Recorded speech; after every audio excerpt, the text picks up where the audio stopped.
सुदामा आया, पीताम्बर कहीं गिरा, खड़ा हो बिना छोड़ दिए खड़ा हो पाए भागे महाराज।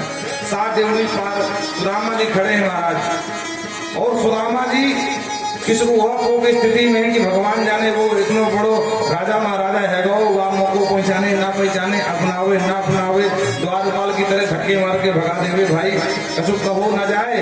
अब पंडितानी ने कही है तो एक बार प्रतीक्षा कर ले हुए में ये अच्छाई है महाराज। और इधर भगवान एकदम पागलों की तरह दौड़े, सुदामा मित्र सुदामा, पीछे पीछे महाराज वो दौड़ रहे हैं। रुक्मिणी जी उनको अचंभित रही, आखिर ऐसा कौन है भाई दरबार में, ऐसी कौन सी महाविभूति आ गई है कि महाराज इतना बीरबल हो रहे हैं। और 7 देवड़ी पार जो सुदामा जी को देखा हलादी तो वैसे ठाकुर जी महाराज दौड़ करके महाराज अपने सीने से लगा लिया, अरे मेरे मित्र बहुत दिन कहाँ रहे बेटा, बहुत दिन के बाद आए,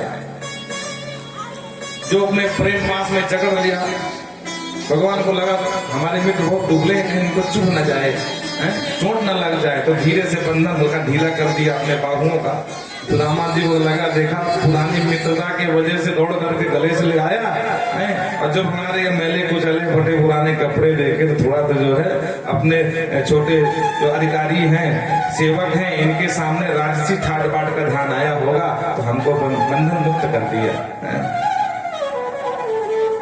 कभी कभी ऐसा होता है जब निर्धनता के दिन होते हैं ना, अभाव के दिन होते हैं, तो हमको कभी कभी सामने वाले की प्रतिक्रिया समझ में नहीं आती है, उसको हम अपने निर्धनता से जोड़ लेते हैं।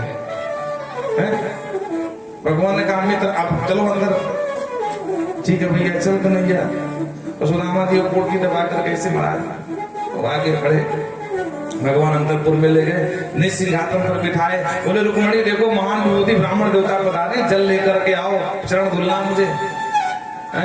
रुक्मिणी जी अभाग रह गई, हजारों दास दासियां सेवा में खड़े हैं और मुझे ही आदेश दिया जा रहा है, बात क्या है ये, ऐसी कौन सी महान विभूति पधार दरबार है भाई। रुक्मिणी जी जब तक अंदर से जल लाती तो सरकार नैन के जल सो पक धोए, भगवान के आंखों से आज गंगा मैया और जमुना मैया प्रादुर्भाव हो गई। क्यों? क्योंकि भगवान ने जब दुर्दशा देखी पैरों की, पैरों में पड़ने के खड़ा हो नहीं थी, कांटे चुभे, कंकड़ चुभे, पूरे पैर रक्त रंजित हैं, तो भगवान आज इतना करुणा से भर गए, करुणा सिंधु के आज मारो साक्षात सागर उमड़ घुमड़ करके आंखों से बाहर निकल रहा हो। रुक्मिणी जब लौट के आई देखी तो पैर पूरी तरफ तो छाल हो चुके हैं, आंख से आंसू बह रहे हैं, खुद के पीताम्बर से भगवान पैर पहुंच रहे हैं। रुक्मिणी अवाक रह गए, उनको समझ में ना आए, दरबार में हजारों ऐसी विभूतियां आती हैं लेकिन इतना प्रेम एक सामान्य से दिखने वाले ब्राह्मण पर, कोई बात जरूर होगी महाराज ने। भगवान अंदर ले गए, भोजन कराया, निज सैया पर लेटाया, बोलो राधे राधे, भगवान चरण दबाने लगे।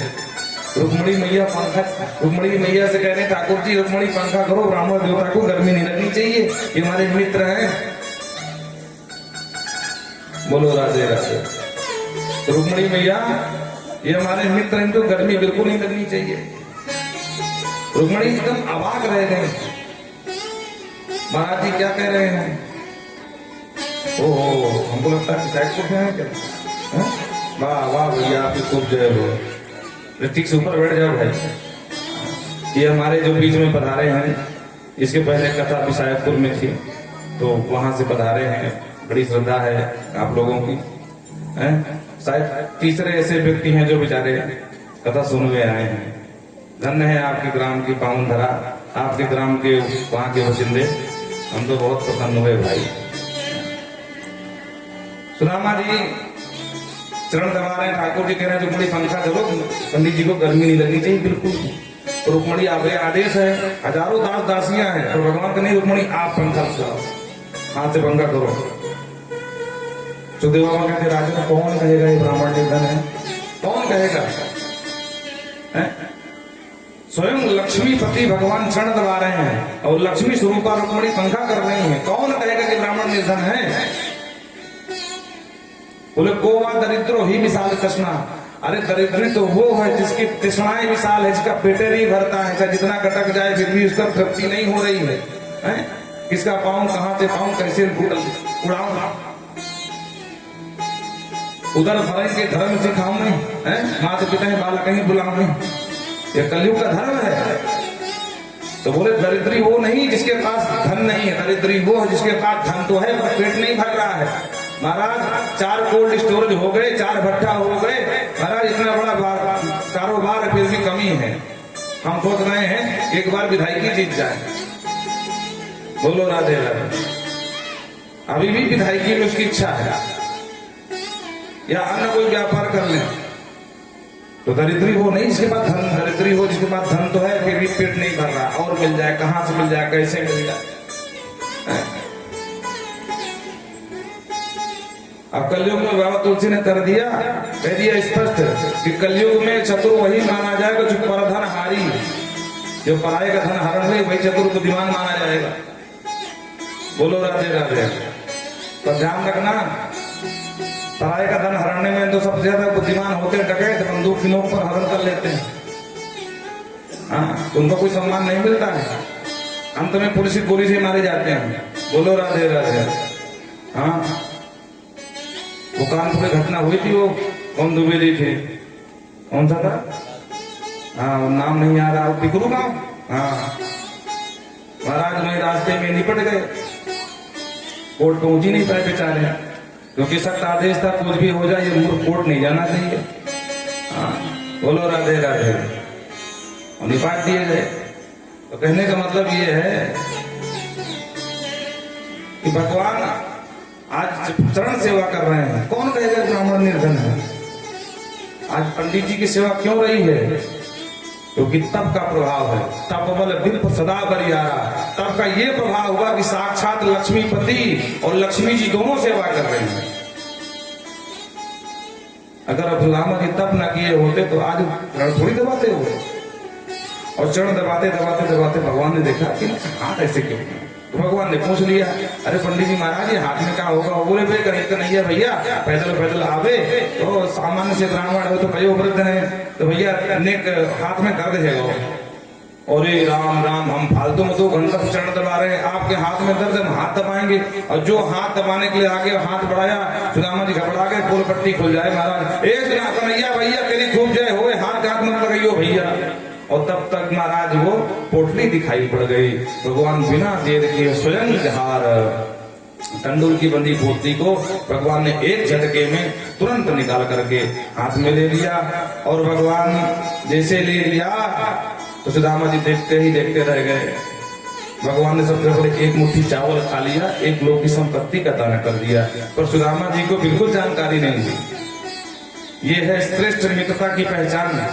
सहायता भी कर दी और सामने से दिया नहीं कि मेरे मित्र को झुकना पड़े जब भी कभी मिलेगा। बोलो राधे राधे। यही है मित्रता की पहचान श्रेष्ठ। जे न मित्र दुख होई दुखारी, तीन ही विलोकत पातक भारी। हाँ, और जैसे ही दूसरा मुट्ठी उठले करके मुंह में डालने का प्रयास किया, रुक्मणी जी ने हाथ धर लिया।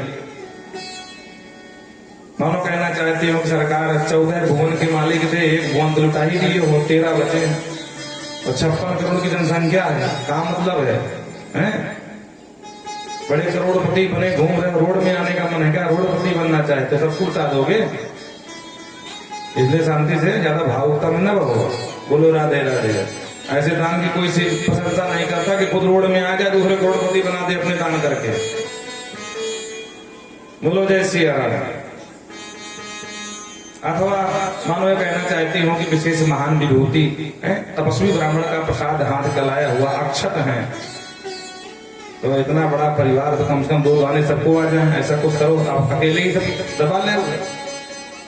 अथवा भाई कच्चे चावल है, भावुकता में पाए जा रहे, कहीं पेट दर्द होगा, रात में चिल्लाओ रुक्मणी पेट में भयंकर दर्द है, पानी ला या चूर्ण ला, बाबा रामदेव का। बोलो राधे राधे। पतंजलि वाला गजब का व्यापार बाबा रामदेव का। अब तो आटा भी बेचने लगे महाराज। टूथपेस्ट से शुरू किया था, सभी बेच रहे हैं। चाहे आटा ले लो, चाहे वो डालडा ले लो, चाहे जो ले लो, सब पतंजलि का मिल रहा है। हवन की लकड़ी या हवन है बाबा, कुछ दिन में सभी कुछ बेचेंगे। बोलो राधे राधे। न मोदी जी आते ना बाबा जी कुछ बेचते। बोल वृंदावन बिहारी लाल की जय। रामा जी को रात में खिलाया पिलाया रखा, प्रातःकाल सुदामा जी ने कहा, भैया कन्हैया हम सामान्य से ब्राह्मण है भैया, तू राजो महाराजो ठहरो। अब तेरे घर का ऐश्वर्य देख करके तो बड़ी प्रसन्नता हो भैया, पर नमक रोटी खाए वाले ब्राह्मण, अब तेरे घर में ज्यादा दिन ठहर गए तो अपन जीव बिगड़ जाए ब्राह्मण की, तो ब्राह्मणी के हाथ का बना प्रसाद फिर पसंद ना आवे भैया महीनों। तो भैया आप कन्हैया आप विदा चाहेंगे, आज्ञा चाहेंगे और हम तो जाओ। भगवान ने कहा ठीक है जाओ, कोई बात नहीं है। सुदामा जी ने कहा कि तेरी भाभी पूछेगी कछु संदेश हो तो बता दे। हाँ ठीक है, भाभी तो राम राम कह दियो। रामा जी बोले ये कोई संदेश हो, राम राम तो हम वैसे ही कह दे। अच्छा कछु और विशेष बात कही हो तो कह दियो कि कन्हैया ने कहा कि इस बार आप जब दोबारा आना तो भाभी के साथ ही आना, अकेले मत आना। भगवान रामा जी बोले ठीक हम चले। अब मन में सोच रहे हैं कि ब्राह्मणी कह रही कछु मांग लेना, इस कंजूस से मांग लेता तो कछु देता है। अच्छा हुआ धर्म न नष्ट किया, मांगे ना। बोलो राधे राधे। ब्राह्मण का नाम मांगना नहीं है, ब्राह्मण के खट कर्म बताए, यज्ञ करना, कराना, दान लेना, दान देना। लेना है तो मांग के लेना नहीं है, पढ़ना और पढ़ाना इच्छा सब ब्राह्मण के हैं। तो भैया अपने धर्म नष्ट ना किए, हम अच्छा किए। ब्राह्मणी बाउरी होगा के चक्कर में तो आते हमने मुंह खोल देते, कछु मांग लेते, इसको लेने दोनों कछु तो खाना हमारा फालतू में अपना धर्म नष्ट हो तो अब बेइज्जती ऊपर से होती। ठीक है भैया कन्हैया हम चले। और वापस आए, भगवान ने भेज दियो। जब आए तो जहां पर वो थी कुटिया महाराज, कुटिया दिखाई ना पड़े। सुदामा जी महाराज एक महल दिखाई बड़ा, हुआ के चक्कर लगाओ। तो द्वारपालों ने देख लिया तो महारानी से बताया, ऊपर महारानी पंडित जी महाराज है 2 घंटा से इसी महल के चक्कर लगा रहे हैं और पता नहीं अकेले में काका बढ़ा रहे हैं। और सुदामा जी बड़ा रहे थे, भैया हमारी कुटिया कहाँ है? कुटिया गई सो गई, ब्राह्मणी और बच्चे कहाँ चले गए? भगवान जाने कौन से बिल्डर ने कब्जा कर ली हमारी कुटिया की जमीन पर। इतना लंबो छोड़ो महला खड़ा कर दियो महाराज। भैया ठीक है जमीन ले लियो, तो कम कम ब्राह्मणी का पता तो बता दो। और बच्चे कहाँ मेरे? ऊपर कई महारानी सुशीला ने देखो रे, बोले स्वामी आ गए, चलो भगवानी करते हैं। सुंदर कंचन थाल सजा करके महाराज जब आगे बढ़ी और साथ के सखियों ने और द्वारपालों ने मिलकर के जयकारा लगाया, बोल सुदामा जी महाराज की। तब सुदामा चौंके, भैया हम कहा सुन रहे हैं सुदामा जी महाराज, हम तो सामान्य से ब्राह्मण, हमारे जयकार कौन करे भला? ओहो अच्छो, तो इसका मतलब ये भरो कि काऊ सुदामा नाम के राजा महाराजा यहाँ पर कब्जा कर लियो। ओहो बात ये है। और सुदामा नाम की ब्राह्मणी उन्हीं की महारानी है, कछु मंदिर जाए हो महाराज पूजा पाठ करवे। तो सुदामा जी एकांत में खड़े हो गए, रास्ता छोड़ करके और कंचन थाल लेकर के जो सामने लेकर के थाल पहुंची। सुदामा जी कांप गए, भैया हमको तो मालूम पड़े 2 घंटा से आप महल के चक्कर लगावे और कछु राजा को बुरा लग गए हो गए, तो वो आप फांसी की चढ़ाने के लिए हमको बुलाया, आरती करा करके ले जाए महाराज। डरे सहमे से खड़े थे महाराज। तब तक सुशीला ने कहा, महाराज इतना काहे डर रहे हो? और जो सुशीला की आवाज कान में पड़ी तो एकदम से सावधान हुए। अरे देवी कौन हो? महाराज मुझको ना पहचानो, मैं आपकी सुशीला ब्राह्मणी। और ये सुशीला तेरे 2 चुटीला, ये सब क्या है भाई? तब सुशीला ने बताया, महाराज ये द्वारकाधीश की कृपा है। अब सुदामा जी को बहुत दुख हुआ, अरे कन्हैया हम तेरे बारे में काका सोचे भैया, हम सोचे जन्म को कंजूस है या ने कछु दियो न लियो ना, फालतू में मांग लेते तो बेइज्जती और होती। और प्रत्यक्ष में ना दे करके अप्रत्यक्ष में इतना दे दियो महाराज कि अपने साथ पुत्र बैठ के खावे तब भी कम ना पड़े। खूब जय जयकार हो भैया तेरी, तेरा खूब वंश बढ़े, खूब लंबो चौड़ो आशीर्वाद दियो महाराज। और सुदामा जी महाराज प्रेम से अपने उस महल में निवास करने लगे। बोल दीन बंधु भगवान की जय। इस प्रकार बाबा सुखदेव कहते हैं, राजन सुदामा जी की कृपा करी भगवान ने सुदामा के ऊपर। और एक दिन कुछ ऋषि महर्षि भगवान के यहाँ पधारे, जिनमें दुर्वासा भी थे। भगवान से कहा कि हम चतुर्मासा करना चाहते हैं, आप व्यवस्था करें। ठीक है महाराज। एक बगीचे में कुटिया, नई पर्ण कुटी का निर्माण कराया, सारे संतों को वहीं ठहराया। संत वहीं ठहर रहे हैं। एक दिन यदुवंशी ब्राह्मणों को, बालकों को क्या हुआ कि सब जामवती पुत्र शाम को महिला का स्वरूप दे दिए, गर्भवती स्त्री बना करके ले गए और संतों से पूछने लगे, महाराज जी हमारी भाभी जी हैं, अब बेचारी गर्भ से हैं, अब या तो शर्म करें लेकिन हमसे कहलवाएं कि महाराज जी से पूछ लो कि इनके बेटा होगी कि बेटी। अब वो स्त्री रूप में सामने थे, स्त्री थी नहीं कोई, तो सबरे महात्मा काऊ महाराज कान बंद करे, काऊ आंख बंद करे, काऊ नाक बंद करे, काऊ के काऊ समझ में कछु ना हो। उन्हीं में दुर्वासा बैठे, दुर्वासा ने ध्यान से देखा बात क्या है, कई देर बहुत देर हो गई है, संत बता क्यों नहीं पा रहे हैं। दुर्वासा जो आंख बंद करके देखा तो स्त्री रूप में वो बालक नजर आया सामने, तो डांटा बच्चों को, इधर आओ बच्चों, तुमको शर्म नहीं आती है, महात्माओं का मजाक उड़ाते हो, भाग जाओ यहाँ से। यदुवंशी बालकों ने कहा, महाराज इतना क्यों उफड़ रहे हो, अरे बता दो ना क्या होगा, आता आता कुछ है नहीं, फालतू में आंख दिखा रहे हो हमको, बताओ क्या होगा। और दुर्वासा ठहरे, दुर्वासा बोले बता दूं, बोले हाँ बताओ ना, जब आ रहा है तो क्या होगा, बेटा हो कि बेटी। दुर्वासा बोले मूर्खो, ना बेटा होगा न बेटी होगी, जनस्यति वो मंदा कुशलम मुसलम ना कुल नासनम। अरे मूर्खो, ना बेटा होगा नहीं बेटी होगी, ऐसा मुसल होगा जो तुम्हारे पूरे कुल वंश का संहार कर डालेगा। अब बच्चे कांप गए, अरे राम राम, जल्दी जल्दी देवी जी को फटाफट साड़ी निकाली सामने की, और जो पेट से निकाला तो इतना बड़ा मुसल निकल आया। अब बच्चे कांप गए, भाग कर गए, महाराज उग्रसेन से बताया तो तूण चित्वाहा युगराजम, महाराज उग्रसेन ने उसका चूर्ण बनवाया घिस घिस के पत्थर में और समुद्र में प्रभात क्षेत्र में फेंकवा दिया, जिससे ऐरका नाम की घास उत्पन्न हो गई। प्रभात क्षेत्र में पर्व में सब स्नान करने गए यदुवंशी, आपस में मजरा पी लिए और आपस में लड़ करके वहीं चतुष्पंचावशेषता, कहते 4-5 ही बचे, बाकी सारे यदुवंशी मारे गए। बोलो राधे राधे। भगवान एकांत एक पीपल के नीचे विश्राम अवस्था में थे। भगवान समझ के भगवान दारू से कहा, दारू सीधे द्वारिका को जाओ, क्योंकि ब्राह्मणों का श्राप है, वो श्राप मिथ्या होता नहीं है, और जाकर के कह दो जिसको जहां जाना हो चला जाए। क्यों? क्योंकि आज से 7वें दिन मेरी द्वारिका समुद्र में डूब जाएगी। दारू को भेज दिया, इधर एकांत में लेटे थे, एक बहेलिया आया शिकार खेलने के लिए और भगवान पैर में पैर चढ़ा करके लेटे थे, तो उसको लगा हिरण है, हिरण के कान है, बिना समीप में आए दूर से ही बाण का संधान कर दिया, सीधा ठाकुर जी के तालू में लगा और दौड़ करके आया तो ठाकुर जी की जगह भगवान श्री हरि द्वारकाधीश को पाया, बहुत घबराया। भगवान ने क्षमा याचना मांगने लगा। भगवान ने कहा बिल्कुल मत घबरा भाई। बोले क्या हुआ? बोले तूने कुछ गलत नहीं किया। कैसे? बोले तू पूर्व जन्म का बाली, हमें पूर्व जन्म का राम, आज बना हूँ श्याम, और तूने बाली रूप में मुझसे एक विनती की थी और बार बार पूछा था कि मैं बैरी सो ग्रीव प्यारा,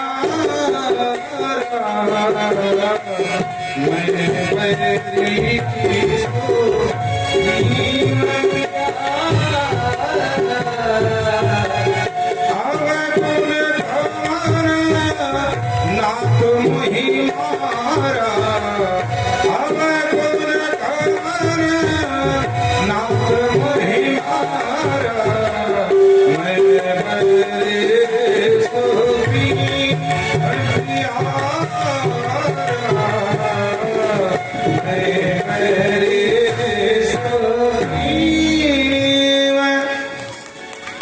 तो भैया राम अवतार में हमने तुमसे कह दिया अनुज बधु भग्न सुखनारी, सुनसठ कन्या समय चारी, इन्हीं कुदृष्ट बिलो कई जोई, ताई बदे कछु पाप ना हुई। फिर तो बार बार यही पुकारता, हमको तो लगा कि नहीं भाई कुछ गलत हम ही थे। बोलो राधे राधे। हैं? क्योंकि जानवरों क्या थोड़ी चलता ये नियम, अनुज बधु भग्न सुखनारी, तुम तो बंदर जाति के थे। बोलो राधे राधे। तो हमको लगा कि ठीक है भाई तुम्हारा व्यवहार कड़ा है, तो चलो इस जन्म में न सही अगले जन्म में चुका देंगे। तो भैया हम अब श्याम बन के आए हैं, तू बाली अब बहेलिया बन के आया है, तो तूने पहले उस जन्म में मैंने छुपके मारा था, इस जन्म में तूने छुपके मारा, हमारा तुम्हारा भाई खाता बन। पहले बहेलिया को भेजा, फिर ठाकुर जी यहाँ से प्रस्थान किए।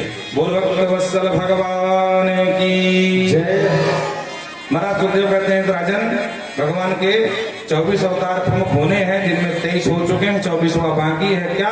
बोले कलयुगी अवतार जो संभलपुर ग्राम में ब्राह्मणस्य महात्मना विष्णु कल की पदार्थी विष्णु नामक पंडित जी के यहाँ कल के अवतार होना है, वो विशेष है। और राजन तुम्हें क्या सुनना है? तो सुखदेव बाबा से राजन परीक्षित कहते हैं महाराज आज 7वां दिन है, अब आप भी जाओगे, तक्षक आएगा, मुझे काटेगा, मैं मर जाऊंगा। डांटा, तुम तो राजन मरे से पशु बुद्धि में मान ही। अरे राजन तू मर जाएगा, ये पशु बुद्धि कहाँ से आ गई? अरे जो मरेगा वो तुम हो नहीं, और जो हो उसको एक तक्षक क्या अनंत तक्षक मिटकर काटे तब भी वो मरने वाला नहीं है। अपने अमरता का बोध करा दिया। यस्मात् पश्यते हस्य कृत आत्मा है जो अमरहा घट्टे भिन्ने यथा कासा आकाशा स्यात् यथा पुरः। जैसे घड़ा जब होता है तो उसमें घटाकाश होता है, और घड़ा फूटने के बाद वो घड़े का जो घटाकाश है वो महाकाश में परिवर्तित हो जाता है। उसी प्रकार जब हम जीवात्मा के रूप में होते हैं तो हमारा ये शरीर रूपी घड़ा है, उसी में हमारी आत्मा रूपी घटाकाश होता है। लेकिन जब ये शरीर फूट जाता है तो हम परमात्मा रूपी महाकाश में मिल जाते हैं। अरे ईश्वर अंश जीव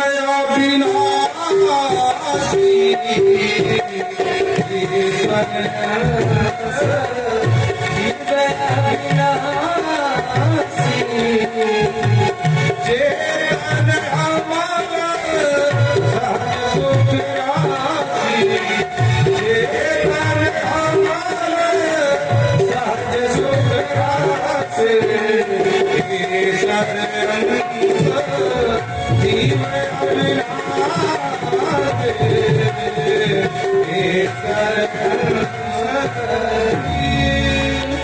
अपने अमरता का बोध करा दिया, राजन को डांट दिया। राजन 7 दिन भागवत सुनाई है, इतना भी कुछ ज्ञान नहीं हुआ। तुरंत राजन परीक्षित सावधान हुए। गुरुदेव सिद्धोस्मि अनुग्रह दोस्मि भवता करुणात्मनः। हे गुरुदेव आपने कृपा करके मुझे सिद्ध कर दिया, मेरे ऊपर अनुग्रह किया और मुझे साक्षात निर्गुण हरि ही अनादि हरि की शरण में आपने छोड़ दिया। और एक क्या बोले तक्ष को नम्रतभ्यम, अब तक्षक के काटने का मुझे कोई भय नहीं। क्यों है नहीं है? अज्ञानम नृस्तम में आपके ज्ञान ने मेरा अज्ञान का निरसन कर दिया। अब अज्ञान दूर हो गया और ज्ञान विज्ञान निष्ठया, अब मैं ज्ञान और विज्ञान दोनों में निष्ठ हो गया हूँ। इसलिए परम भागवत पदम, अब मुझे परम भागवत पद प्रदान होगा। कक्षा काटे चाहे ना काटे। और सुखदेव बाबा कहते राजन अब हमारी यहाँ से विदाई होगी।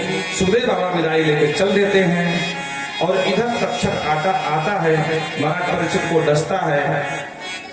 राजन परीक्षित के पुत्र जनमेजय को पता चलता है कि मेरे पिता का मृत्यु कारण तक्षक है, तो वो सर्पेष्ट यज्ञ करवा देते हैं। दुनिया के सारे सर्प गिरते हैं, तक्षक भाग कर जाता है, देवराज इंद्र की शरण ग्रहण करता है।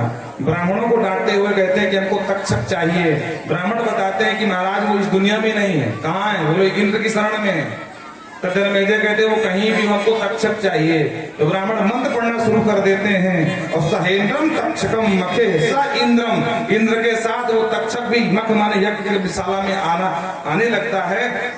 और ये बात आंगिरस और महाराज गुरुदेव बृहस्पति को मालूम पड़ जाती है। दोनों बाबा आकर के जनमेजय को समझाते हैं, ए भैया जीवतम मरणम जंतोर गति, जीवन होना मरण होना ये जंतु की गति है, जीव का ही स्वभाव है। ये बार बार जन्म लेता है, बार बार मरता है। सुनेव कर्मणा, अपने अपने कर्म को जन्म मिलता है, मरण भी होती है। और यहाँ पर राजस गतो नानस प्रदाता सुख दुखयो, यहाँ पर कोई किसी को सुख दुख देने लेने वाला नहीं है। काहू न को सुख दुख कर दाता और निज कृत कर्म भोग सब दाता। तो भैया फालतू में सर्पों को मत मारो, अपना दुराग्रह त्यागो। देव गुरु बृहस्पति के कहने से जनमेजय ने सर्पेष्ट यज्ञ बंद किया और यहीं से भागवत को विश्राम। आइए श्रीमद् भागवत के अंतिम श्लोक का गान करें। पहले हम बोलेंगे फिर आप बोलेंगे, उसके पहले कुछ शब्द हम तरफ से कहेंगे। तो आज कथा का विश्राम कर रहे हैं।